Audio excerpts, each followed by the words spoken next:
Study IQ IAS, आपका selection हमारा mission. आज हमारे एग्रीकल्चर सेक्टर में केमिकल्स का यूज़ इतना ज़्यादा बढ़ गया है कि हम बिना केमिकल्स के क्रॉप प्रोडक्शन को इमेजिन भी नहीं कर सकते। आज एक अच्छा प्रोडक्शन पाने के लिए मेरे फार्मर्स ना जाने कितने फॉर्म के अंदर केमिकल्स का यूज़ कर रहे हैं अपनी फील्ड में। कहीं पेस्टिसाइड, हर्बिसाइड, वीडीसाइड, आपका न्यूट्रिएंट्स की फॉर्म में, everywhere we are putting chemicals in our agriculture, in our crop production. और ये केमिकल हमें एक तरीके से दिखता है कि पॉजिटिवली मुझे बेनिफिट कर रहा है कि खरपतवार उगी है तो मैंने हर्बिसाइड या वीडीसाइड डाल दिया, अगले ही पल मुझे उससे राहत मिल गई। पेस्ट लग गए हैं, चलो पेस्टिसाइड डाल देंगे, 1-2 घंटे बाद या 1 दिन बाद पेस्ट पूरे तरीके से ख़त्म। क्रॉप अच्छा प्रोडक्शन नहीं दे रही है, कोई केमिकल फर्टिलाइज़र डाल दो और बढ़िया सा प्रोडक्शन हासिल कर लो। बट ये केमिकल्स डायरेक्टली और इनडायरेक्टली ना सिर्फ क्रॉप्स को या सॉइल को नुकसान पहुंचा रहे हैं, बल्कि ये ह्यूमन हेल्थ के लिए भी बहुत ज़्यादा टॉक्सिक है, बायोडाइवर्सिटी को भी नुकसान पहुंचा रहे हैं, हमारे एनवायरनमेंट को भी बहुत ज़्यादा नुकसान पहुंचा रहे हैं, और रन ऑफ होकर के जो वाटर बॉडीज़ है उनको भी बहुत ज़्यादा इशू हो रहा है। और साथ के साथ अगर रेसिडुअल इफेक्ट रह जाता है तो जो कंज्यूमर इनको कंज्यूम कर रहा है, फार्मर पर तो ये इम्पैक्ट डालते ही डालते हैं, बट कंज्यूमर्स को भी ये इम्पैक्ट कर रहे हैं। सो इन्हीं सबको देखते हुए जो एक आपका हर्बिसाइड है, पैराक्विट डाइक्लोराइड, गवर्नमेंट ने ड्राफ्ट इशू किया है कि इस पैराक्विट डाइक्लोराइड को हेल्थ कंसर्न की वजह से through out the India ban कर दिया जाएगा।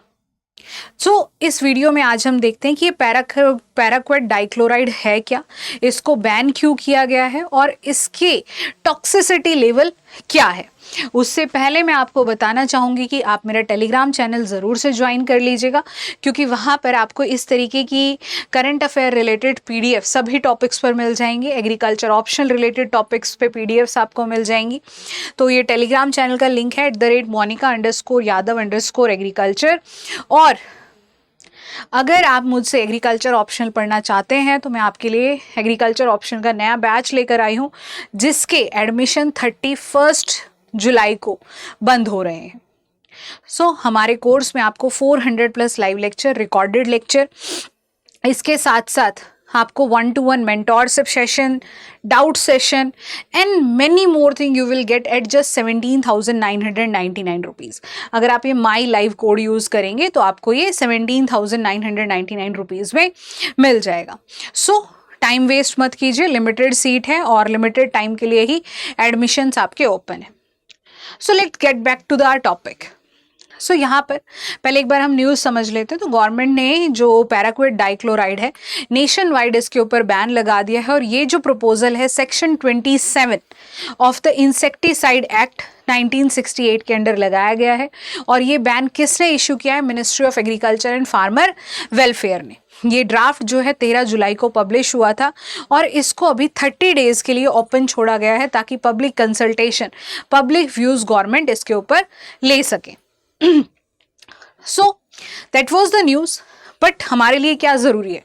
हमारे लिए ज़रूरी है कि पैराक्विट डाइक्लोराइड है क्या और इसको बैन क्यों किया गया। और ये बहुत इंपॉर्टेंट टॉपिक है आपका एग्रीकल्चर ऑप्शनल के लिए और आपके प्रीलिम्स के लिए। Why this paraquat is banned? ये एक एक्सट्रीमली टॉक्सिक केमिकल है ह्यूमंस एंड एनिमल्स के लिए। अगर छोटी सी क्वांटिटी में भी इसके साथ कांटेक्ट हो जाए तो ये फेटल हो सकता है, आपकी जान ले सकता है। एक्सीडेंटल पॉइजनिंग हो गई तो भी आपकी जान ले सकता है।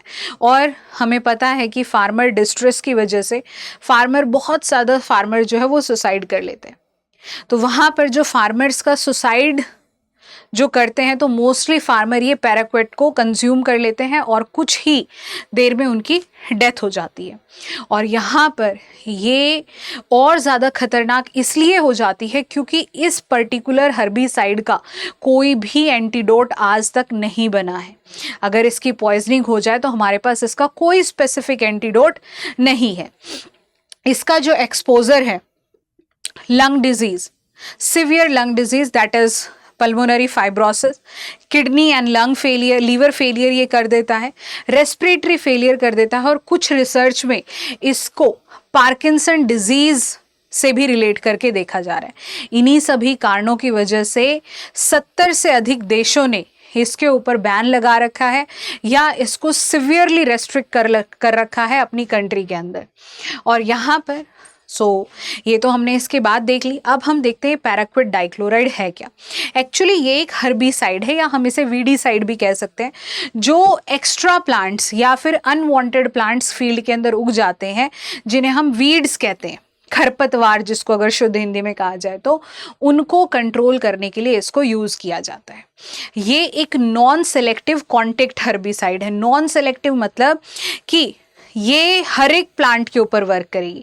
अगर आपकी फील्ड के अंदर क्रॉप के साथ साथ 10 प्लांट और हैं और आपने इसको स्प्रे किया, क्रॉप के ऊपर भी कर दिया, गलती से लग गया, तो क्रॉप के साथ साथ सारी की सारी, मतलब जितनी भी वेजिटेशन उस एरिया में है, वो पूरी की पूरी आपकी खराब हो जाएगी, नष्ट हो जाएगी या खत्म हो जाएगी।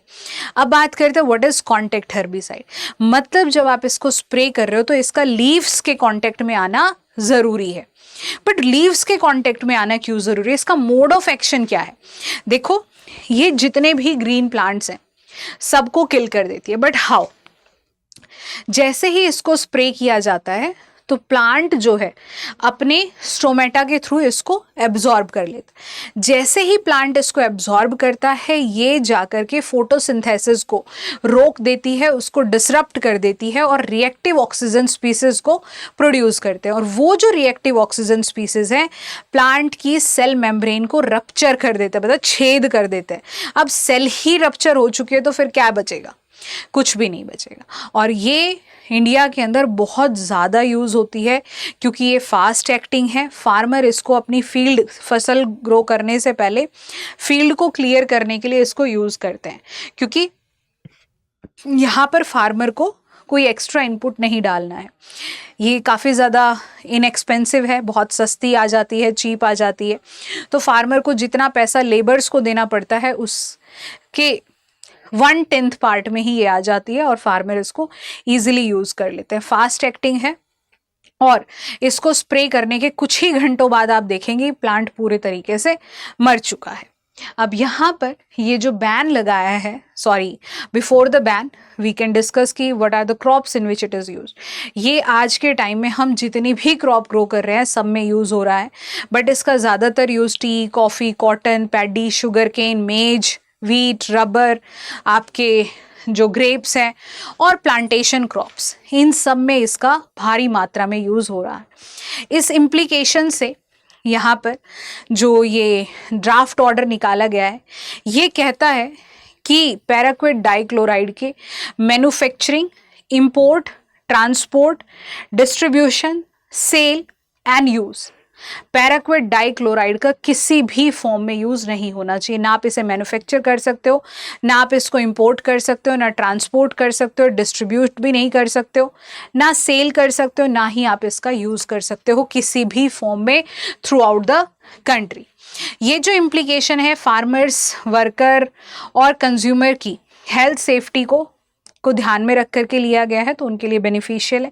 ये एक्सीडेंटल और ऑक्यूपेशनल एक्सपोजर को रोकेगा। इसके साथ साथ हमारी बायोडाइवर्सिटी और एनवायरनमेंट को अच्छी प्रोटेक्शन देगा। साथ के साथ ये हमारे पेस्टिसाइड रेगुलेशन से अलाइन करता है। बट फार्मर्स के लिए थोड़ा सा नुकसान है, क्योंकि यहाँ पर फार्मर को एक क्विक एंड ईजी सॉल्यूशन मिल जाता था, बट अगर अब फार्मर आपका कोई दूसरा मेथड भी यूज़ करता है सो ही हैव टू पे मोर, उसका इनपुट कॉस्ट बढ़ेगा। और यहाँ पर मोस्टली फार्मर को अवेयरनेस नहीं है about the integrated weed management. So यहाँ पर ये चैलेंजेस रहेंगे। तो हमारे लिए सबसे बेस्ट क्या है कि हमें फार्मर्स को अवेयर करना होगा what is integrated weed management, जहाँ पर हम डिफरेंट मेथड्स को यूज़ करते हैं वीड को मैनेज करने में। सिर्फ एक केमिकल के ऊपर ओवर रिलाय नहीं करते हैं। मैकेनिकल वीड कंट्रोल, साथ के साथ मल्चिंग एक बहुत बढ़िया ऑप्शन है। जब आप क्रॉप ग्रो कर रहे हो तो फील्ड की मल्चिंग कर दो। क्रॉप रोटेशन और सेफ एंड सेलेक्टिव हर्बिसाइड का यूज जो है वो ज़्यादा बेटर रहेगा if we want that there should be no toxicity to the farmers. So this is all about for this lecture. I hope कि आपको पैराक्विट डाइक्लोराइड के सारे कंसेप्ट समझ में आ गए होंगे. सो आप कमेंट सेक्शन में ज़रूर से अपने व्यूज़ शेयर कीजिएगा. Thank you so much. Have a nice day and all the very best for your exams. Study IQ IAS, आपका सिलेक्शन हमारा मिशन.